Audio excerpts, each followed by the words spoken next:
Dave. Hello, hello, hello. Welcome to Over Coffee, our talk show at 6:30 in the morning, Eastern Time, where we like to talk about games or just about any other topic.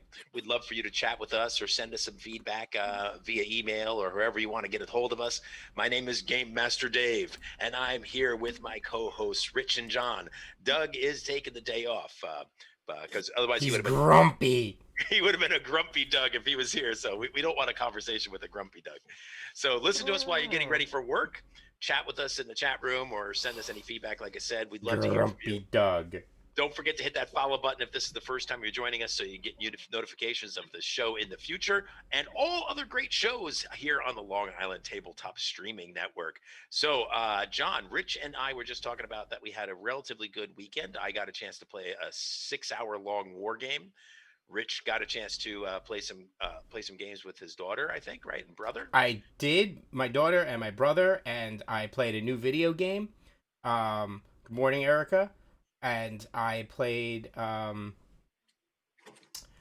bunch of games, right? Friday we had basically D&D, Yeah. which was pretty great. They actually got through Oh, that's the right. Basically D&D. they got through the all the our role playing in the keep on the Borderlands, and they Right. headed off to the Caves of Chaos.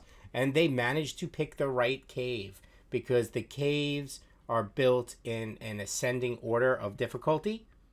And picking your very first cave is very, very crucial. They actually got it right. And All right. it's the reason why that's weird. The reason why I laugh is because the way the caves are set up, it's not set for them to pick that cave first, which is very weird. But they did. I mean, it's almost a toss up. It's probably about 60-40 or 70-30 or something like that Okay. against them. And they picked the right cave. So they're good. Let's see how long they last. Right. And my war game with I played Versailles 1919 online on vassalengine.org. I played it with Anthony, and I had a lot of fun, and I ended up winning, which is great. But we found out we did make a couple mistakes for the rules, but not many. We did pretty good. John, what have you been up to? I did a little bit of gaming this weekend, but nothing too crazy. I would say that the biggest thing gaming related that I did was came up with a new D&D character for a game that my buddy Dan's going to be running. Oh, great. Okay. Nice. Are you guys aren't going to stream that though, right? No, probably not. Okay. Cool. Oh, I do have a note for you guys. I have moved. If this is the first time you were joining us, hit that follow button. Okay, I'm sorry. I didn't realize what you were writing. I've never seen you type a lot that much while we were Okay, no talking. problem. I have moved all of our shows from January 4th over to YouTube. They're private, and we will need to schedule them to go live. So we Oh. will. That's going to be something we do every week. That's one of the Oh. changes to this channel and our show.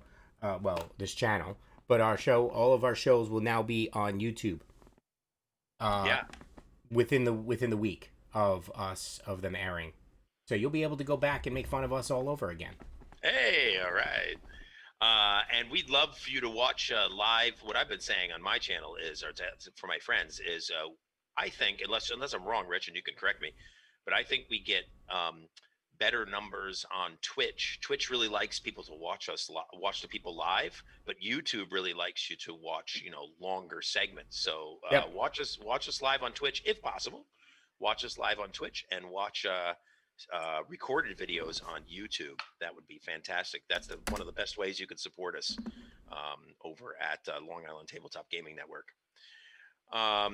So cool. Sounds like we all got a chance to do a little bit of gaming stuff. So that's neat. I'll cover the news real quick. And strangely enough, in the middle of the show, I'm going to have to start getting ready for work instead of John. This is awkward. So not awkward, but it's just a change.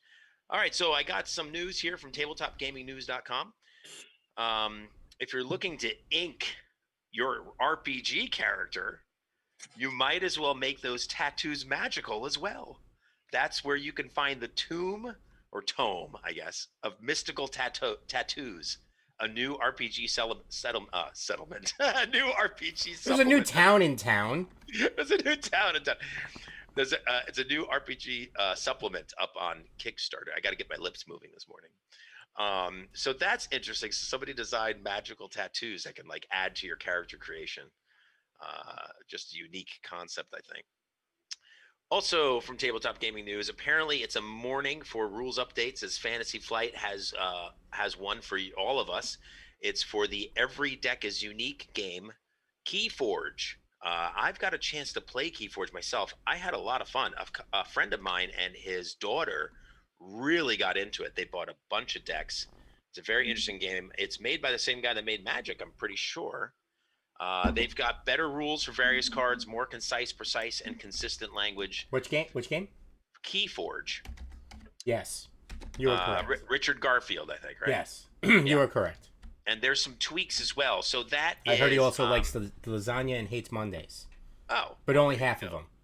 Oh, well, there you go. So if you play Keyforge, see if anybody got that joke. I didn't. Up on the Fantasy Flight site is updated rules, so check it out. From Dice Tower News. I get asked a lot. I'm sure Rich and John, you've been asked 100 times. What are some good games for kids? I run away. You run away. So here's one for ages 8 and up. That's why I picked it out, just to put something out here. Skybound Games has announced pre-orders for Pebble Rock Delivery Service. It's a pick up and deliver game for gamers and their families. That's not why you picked it. You picked it because you're a mailman. Oh, I didn't even think about that. But it does fit. It's for 2 to 4 players, 30 to 45 minutes, so it's nice and short. Also, Steve Jackson Games has announced Hack and Slash as a 2021 release. This quick game promises to deliver dice rolling quests for the family in a quick playtime. 3 to 6 players, 3 notice, so it's not a 2-player game, will choose a quest to try and complete by rolling dice. Looks like it's a dice rolling adventure, quick quest getting adventure game. 21 quest cards, 50 meeples, 3. Say that 5 times fast. I know, really. Yeah. Cool. That's all I got. We'd love to hear if you guys got any news too you want to spread around the people watching or listening. Just don't forget. Go ahead. So once a week I'm going to try to bring something to the table. The Wheel of Time TV series on Amazon. They've released the name of the first 5 episodes. No, it looks like that is the name of the first 6 episodes of 8 that are coming up. Basically, the first one is Leave Taking. Second one is Shadow Waiting, A Place of Safety, The Dragon Reborn, Blood Calls Blood, and The Flame of Tarvalin. So this is, I don't know if the first... Oh, okay. So it says, fans shouldn't expect the Wheel of Time's first season to exclusively follow the events of the first book. So they're approaching this adaptation as an entire series. Basically, this was a quote. Not just each book individually. So hopefully season 1 will feel more like the entire book series of Wheel of Time than it does the Eye of the World, which I'm okay with, as long as they finish it. The series this time is finished, so that shouldn't really be a problem this time around. Right. But anyway, the main character is Rand al'Thor, and he is played by Joshua Stradowski, who is also known for the TV series Just Friends. So I just point that out. So that's it. That's all I have. He started acting as a kid, but I don't know. We'll see. Ginger and I watched Freelancers. We finished seeing the Freelancers comedy skit thing. Have you guys heard of it? I haven't. Oh, one last thing. I apologize, Dave.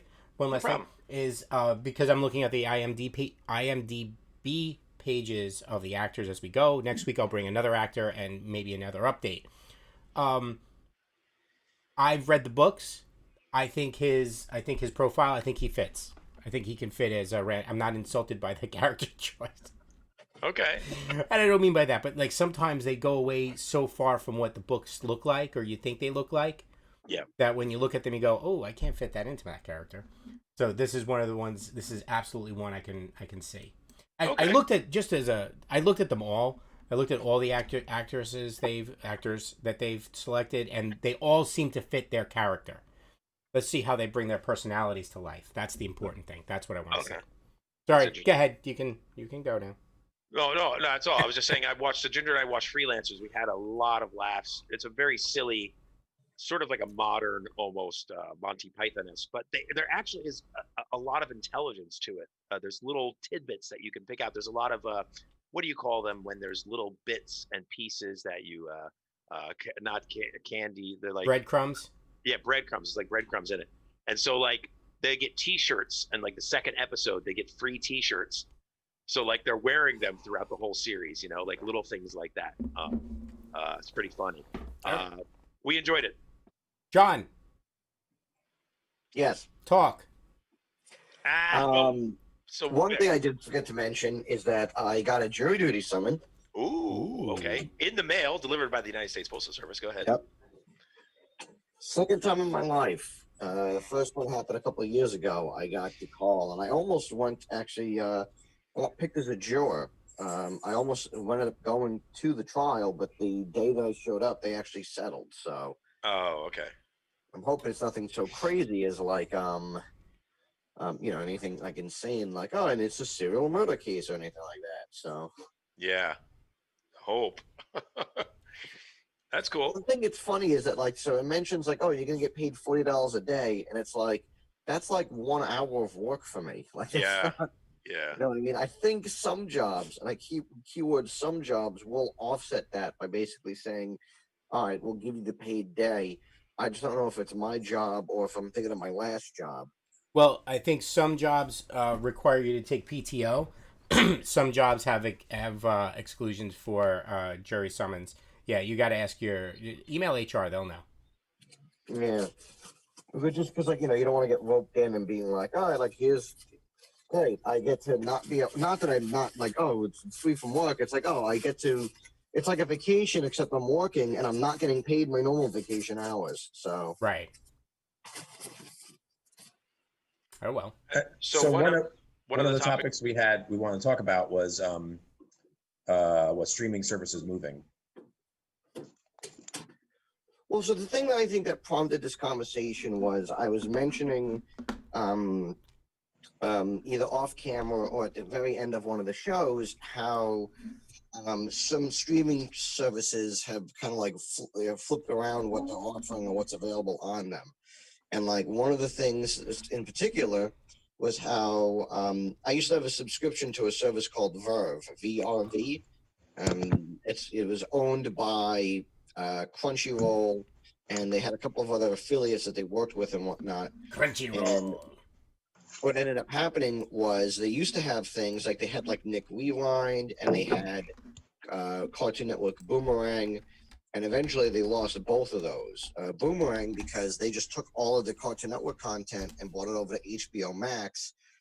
Nick Rewind, I don't know, unless it's maybe because of whatever Nickelodeon's doing with Netflix, because they still don't have like a dedicated streaming service of their own, other than going through their website or let's say their app, but it's not really meant for that, I don't think. But I mean, it's not the first time this has happened. I mean, I used to watch Bob's Burgers on Netflix all the time, and then that eventually got pulled for Hulu, I think. Same thing with Archer. I mean, a lot of it was just, at the time, companies not having their own streaming services, so they used to just rely on others.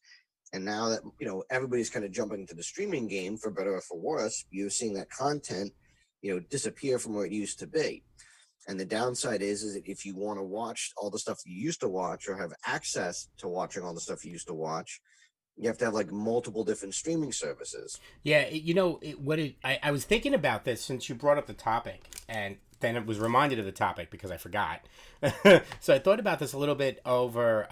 Lots of Nick on Pluto TV. Pluto, because Nick had. Oh, because I mentioned Pluto, yeah. Yeah, Nickelodeon signed. They did too, right? There's not just Pluto. There was one other one that was around. It was very small. But Nick jumped on bandwagon purposely to get away from, and I don't know if this is purposely, this is all speculation, from Netflix and Hulu, and they actively avoid those as being the major players because Viacom doesn't have a platform of its own, and they backed a very, very small platform and threw all their content on that. The problem is what you're boiling down to is exactly what people wanted to avoid in the very first place, which started up streaming services. Is Well, let me we're just moving on to cable. We're just other cable providers is really what it boils down to. Go ahead, And let John. me jump into one thing really quick, Sure. just before I lose the train of thought. Sorry. What this ended up doing was this didn't make me decide to get HBO Max. What it ended up doing is it made me decide to cancel Verve because I was like, you know what? I'm not using Verve often enough, but at least there's stuff on there if I choose to. Yeah, And cable it's like, 2.0. oh, well, now there's a lot less stuff. I'm just going to cancel Verve. So yeah, it had the opposite effect. Right, right. It did. It had the opposite effect. Well, it's as Einar put it, cable 2.0, and that's really what it is. People didn't want cable. People wanted to be able to connect and pick what they wanted to because they were tired of playing for the golf channel, and they wanted to switch it out for another channel that made sense. Mm. Or they didn't want the alternate language channels when they didn't speak them. Or they did speak the other alternate languages and they wanted more of them. So it was, people wanted to pick and choose, and no cable provider wanted to give them the ability to pick and choose. So up comes the streaming services. Streaming services were seemingly gave everybody everything they wanted. When you think about it, Netflix was allowing you to watch whatever you wanted, but they were binge. They're not really streaming. They're not live streaming. They're just streaming. No. So you couldn't watch new series immediately as they came out. You had to wait like a day or two. Usually there was like a 2 or 3 day lag to Netflix. And I have Netflix. I still love Netflix. I think their original content is awesome. So I think Netflix is still good. Then Hulu came along and was like, hey, we're live TV. And they were slow in coming, but they built. And now it was like, oh, great, look, a different cable provider. When I don't have cable where I am because I don't need it. It's too expensive. Cable quickly goes from that bundle they give you to almost $200 a month. And that's ridiculous. So I'm paying much less, I pay Verizon for Fios, and I have Hulu, Netflix, and HBO Max, and I'm just about half of what my cable bill used to be. It's funny. I get Netflix for free because I get it through my T-Mobile plan. That's okay. Yeah. I wasn't a new customer when Verizon was offering that. But actually what they did is I actually got some free time on Hulu or Disney Plus. One of the two I got some free time. So I was able to pick, hey, Disney's a paid service. I didn't have to go out and get a whole new streaming service just to watch Disney. It was a tack on to Hulu. I'm Right. okay with that type of stuff. And now I can't watch Nick, and I'm going to tell you what it did. My daughter doesn't watch Nick anymore. Her and I used to watch it together all the time. There were shows on there we liked, and we're gone. And we can't get it on Hulu. We can't get it on Netflix. She doesn't even watch it at home on regular cable. The funny thing you mentioned too about Pluto is that I was, we were talking about this off of a show, because I was doing some research myself. Because a friend of mine thinks that Hulu's going to crash and burn. He's like, I don't know what their long-term model is for success, and like apparently Pluto was an independent thing. It got picked up a couple of years ago by Viacom, and on a monthly basis right now they have about 25 to 30 million, customers. But it's not paid for. There's ads, although it's not targeted ads. So I was like, I don't know how how successful the ads are on Pluto. The thing is that they have blocks of programming, but the downside for Hulu is Hulu's meant to just be like, casually just flip around and find something you like and just watch it.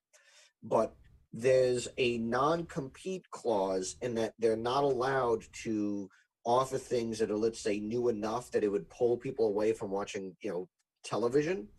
So like they have a Nickelodeon channel, but it's all old stuff. But that's only for certain channels. I get every other but it's channel only for certain live. channels. Yeah, like some things are live, like news is live and things like that. But there's other classic programming that the reason that's on there is because they own the rights to it and nobody else is showing it. It's not taking people away from offering old episodes of The Addams Family. I bet you But if in you terms of- I bet you if you check, I bet you they're all owned by or around Viacom. or at least a lot of them are. Maybe Yeah. not necessarily every single one, but a lot of them are. Well, Um, yeah. Those are the they channels. Those are the channels you don't get. Like I can't watch Walking Dead on Hulu on TNT. Right. But then the only other thing I was going to say is that the one downside is they don't have a lot of variety in their programming. Like from what I've noticed, because I've like casually kind of jumped onto it here and there, they'll have like, let's say on any given channel, or let's say maybe not the live ones. And again, I'm not specifically talking about the live. I'm talking about like just some of like the gaming and the anime and the cartoons and the classic stuff. They'll have like, some channels are just blocks of just this. Like here's nothing but Wings. He is nothing but MacGyver. He is nothing but the Addams Family. And for Right. whatever it is, Yep. like that's fine. But when they have stuff that's supposed to like blend in other content, I think if you actually look at it, they only have like 4 or 5 shows, and then they'll run like hour-long marathons. But because there's only so much finite content of that stuff, after a while it loops. So you end up like, all right, here's the same thing. So it's like, I'm sorry not to jump in here. I just want to address Erica's comment, since because it's expensive, and that's about the average dollars. I'm wondering, maybe Erica, if you get a smart TV, the remote, if you get a smart TV that has something like Hulu in it already, and you get Hulu Live, I'm wondering if your grandma can use that, because it's a lot easier. It's almost like using just using a regular TV. I wonder. I don't know. I've never actually looked at it because I don't think I have a smart. I have a smart TV that I use like that. I always use my phone, and I can understand that it seems complicated, especially if you're not tech savvy. But so John, you're right when it comes to the non-live stuff, because I watch Hulu Live all the time, and it's got all the channels it doesn't have are Viacom channels mostly, not right. exclusively, but mostly, and I personally think it's a good service. So, but I think I think like, what was I going to say about that? I was going to say something. No, go ahead, finish, John. I got to think about what I was going to say. I was gonna say, I think it's a good, not necessarily a novelty, but it's something like it's not something I think anybody's gonna actively seek out. But I think it's like, yeah, if you have like a smart TV, or if you have an app, or you're tech savvy, it doesn't hurt to be like, yeah, I kind of want to just toss something on. Let me just jump on the Pluto and see what's there.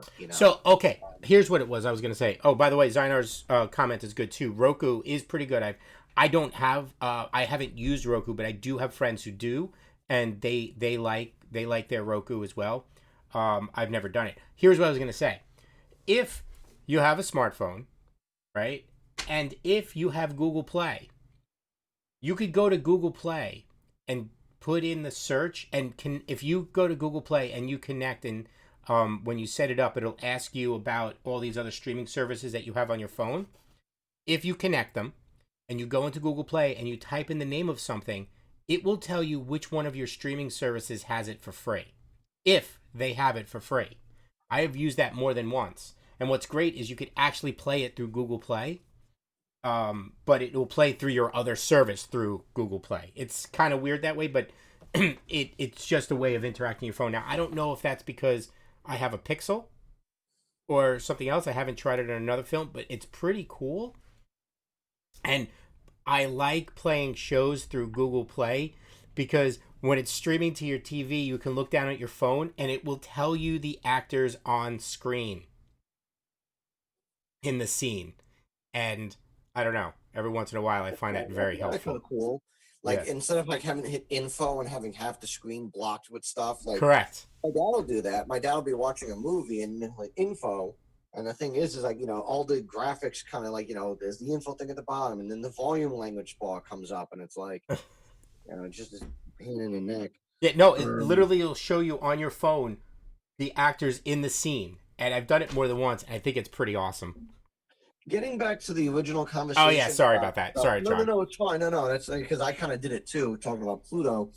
Getting back to what I was mentioning about, let's say, content disappearing from streaming, like, I think the only reason why that is, and it is somewhat related, is, yeah, everybody's getting into their own game. The only person who hasn't is Viacom. And the only question is whether or not they're weighing the options of, is it more costly to just, get our own thing and try to see if we can get subscribers that way, or do we just do the thing of like just partnering up with somebody like Netflix or Pluto? I mean, they already own Pluto, so they could totally do like a Hulu thing or Peacock. Like the thing I was looking up on Peacock is free to a point, but it doesn't give you all the episodes. So it's like, oh Philo. hey, if you want to watch something on Peacock, what? Philo. That was the name of the company that Viacom originally backed. Right.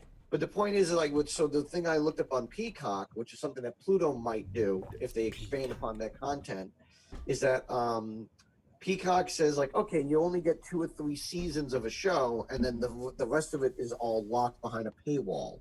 So when they're like, oh, it has everything, it's like, well, yes, technically, but like, but at the same time, it's like, I know that NBC has a lot of content. I don't know if it really has enough. And I know they're investing in original stuff, but I just feel like it's going to be the situation with what happened with DC Universe. Only none of these companies have, decades worth of comic book stuff to kind of offset as well for content, or stuff that they made themselves. So, So I think you're right? And if Viacom can hit a number that they can live with, and what I mean by that is Disney is an add-on to Hulu for $6.99. That is a magic number. It's just a magic number. If Viacom said, "Hey, here's a Viacom bundle for $9.99 because they have more channels," right? Mhm. Here's a Viacom bundle for $9.99. I would probably add it. I'm not lying, right? Because what do they have? They have a lot. Let's just put it that way. Well, in terms of the big ones, it's MTV, Comedy Central, and Nickelodeon. I Right. mean, granted, I would argue MTV. It's probably the classic content that's really more valuable to some people than the current stuff. Right. Well, Nothing so here's what's interesting. Hulu does have Comedy Central. Do they have Comedy Central, or am I thinking of they no, they have some shows. I don't know if they I never checked to see if they have it live. Well, that could be another one of those things where I've heard it discussed on other shows where people say that you have like these agreements where companies sign in that says, okay, you're allowed to have this content up until such and such date, but Right. then once it's done, we have the option not to renew, or we're just going to make our fees so much more expensive. The question is whether you're going to pay them or not. Right. Yeah, and with as many subscribers as Hulu has, I think there's a good percentage of them that may add the Viacom channels to their live service. I would. Well, And like you, the funny thing that is the thing I always forget is that Hulu and Disney Plus, they're owned by the same parent company. Like it's all Disney slash Fox. I no, mean, I know Hulu that, I might know, have but some other stuff. that's only recent, right? That's only since like last year or so, Well, I not mean, well, 2020. it was more like it was one of the things that Disney acquired when they purchased, and I think there was talks about Fox, for right? Got it. monopoly reasons they had to kind of maybe keep it somewhat separate. But that's something that they could eventually just kind of just choose to lessen their support of to make Disney Plus more attractive. It's like, why are we splitting the pot with somebody when we can have the whole thing? Yeah, well, no, Disney Plus won't be more attractive. Disney Plus is always Disney. Actually, first of all, Disney Plus is separate from Disney. And I'll give you an example. Uh, they call it Disney Plus, I guess. But then there's no, you're right, Disney Plus. But then when you go into Disney Plus, there's that additional $29 a month thing that allow you to see new movies that come out immediately. They did that with Mulan when it first came out, and I was like, I'm not paying anything additional to see Mulan just because you couldn't put it in a movie theater. Right. Yeah, and that's probably more of like something born out of necessity of like, okay, we need to figure out a quick answer to a difficult problem Yeah, with you're probably right. zero prep time. Yeah. Hold on. Good talk. Oh, okay. So, oh, um, well, here's something interesting. I just happened to look up just so I could check the channels, and it's 7 o'clock, so I won't tell you. But what we can do is talk about it on Wednesday. There is, wow. And I believe this is as of 2021. There are new channels coming to Hulu Live, it looks like.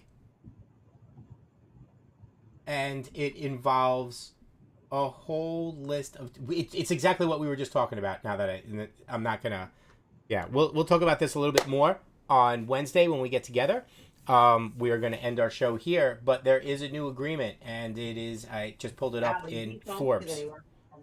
So, with that, I will.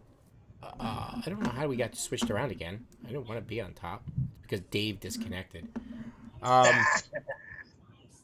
So, with that, I will say thank you for joining us, and we will look to see on Wednesday. Dave, do not take this off the list. Let's talk about it again, so we can talk about it. And there is a new agreement out there between Hulu and Viacom.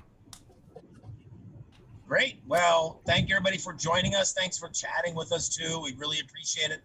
I got the emails earlier in the video chat, so send us some feedback, suggestions, comments, topics, whatever you want to do. Come to Uplink Convention. I put that link in the chat too. That is February 20th and 21st. It's a virtual gaming convention for everybody. We're going to have role-playing games, board games, and video games. I guess we may or may not have miniature games, but it's going to be a great time. The video games content is going to be out of this world with tournaments and a whole bunch of stuff just like last year. Don't miss out. If you missed last year, come this year, please. You're missing out. Fear of missing out. Don't be a FOMO. All right. Thank you so much. And with that said, good morning. Good morning. Good morning.